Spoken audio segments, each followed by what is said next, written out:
we are going to be talking tips for dealing with the banks. And my guest this evening is Eko Quagrain. This is a man who's been on the other side, and we want to hear all from him. So all those tips and tricks that will help you in dealing with the bank is what we're going to be talking about. Eko, thank you so much for joining us, especially on such short notice. Thank you very much. What are some of the first things we need to look out for when we initiate that conversation with the bank? The first thing you have to look out for is to look after yourself. So take care of yourself, right? And by taking care of yourself, I mean your credit record needs to be clean. That's the first step, because you're going to a bank and the bank is going to first judge you or look at you before they look at your value proposition. So once that's sorted, then you go into your value prop. As a banker, what I need is my money and my interest, the capital, the opportunity cost, the capital, the interest that I'm going to charge on that money.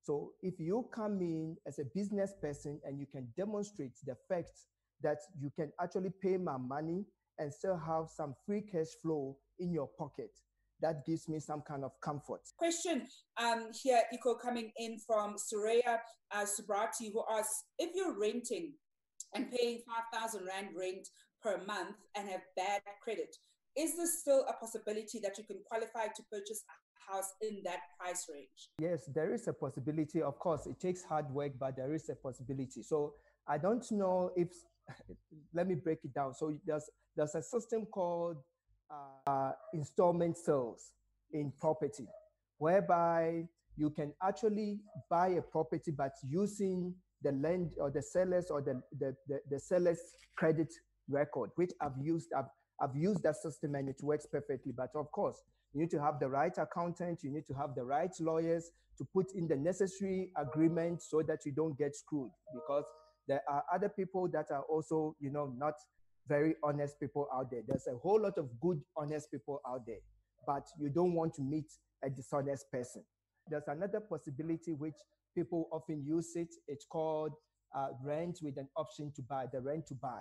The rent to buy option, yes. The rent to buy option. So she can basically utilize that. But again, she needs to find herself a good agent that's going to be able to be there. If she has never been in the property market or done any transaction, she needs a very trustworthy agent that understands the market, that's done this several times, that will be able to help her to structure the deal, or him to structure the deal properly with the seller. It is possible. My house is fully paid. What liquidity is there in it? And she went on to say, if I own a property that I'm living in now, how can I use this to my advantage? That's very good, because if she's got that property fully paid off, depending on her age and depending on her credit history and financial situations that she is in now, she can do what we call refinancing. So basically, she goes to the bank and she says, I've got this property and I would like to refinance it. What the bank would then do is that they will send an assessor to come and assess the property.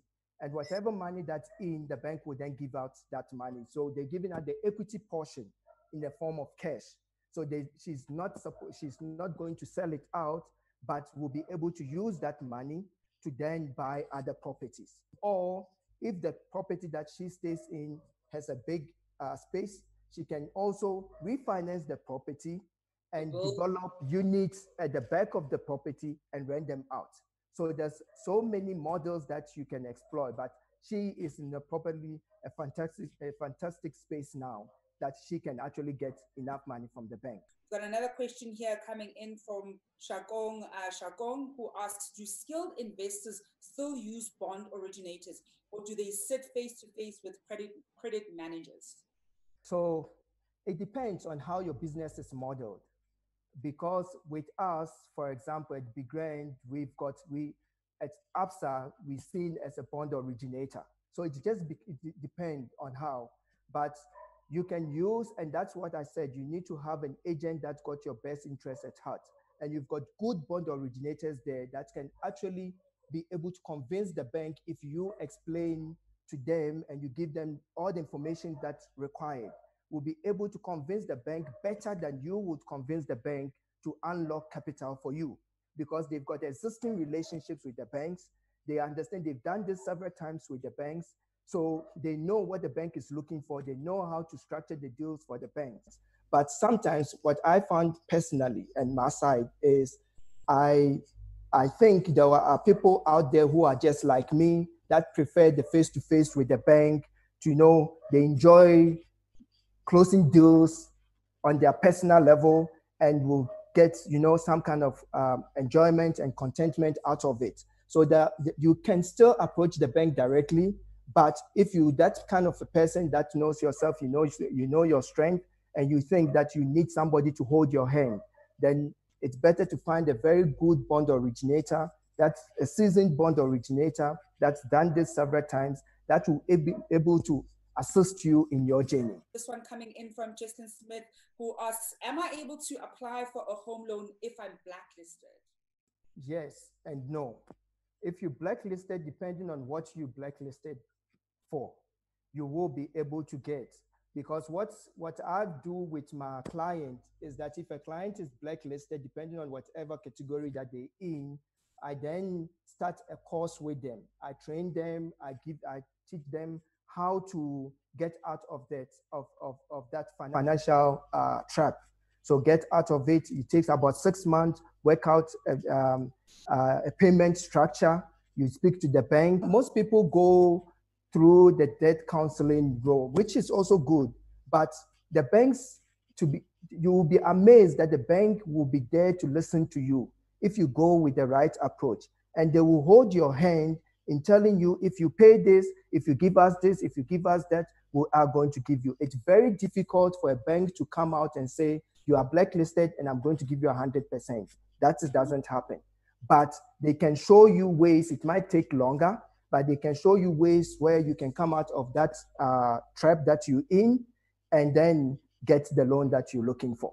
But before I let you go, any other tips you'd like our viewers at home to know and always remember when they're dealing with the bank? The number one tip will be, when you go to the bank, find out if you're getting a cent from you. If the bank is going to charge you a cent, how do you get 2 cents, basically? So go with that value prop that says your cash flow model needs to be sharp. To say, if I get 50 cents from the bank, Echo is going to pay me R1, so therefore I'll be able to pay the bank 50 cents every time. Or if not, actually give the bank 80 cents so that I can get out of this deal as quickly as possible. So that's one. And also research, do your homework.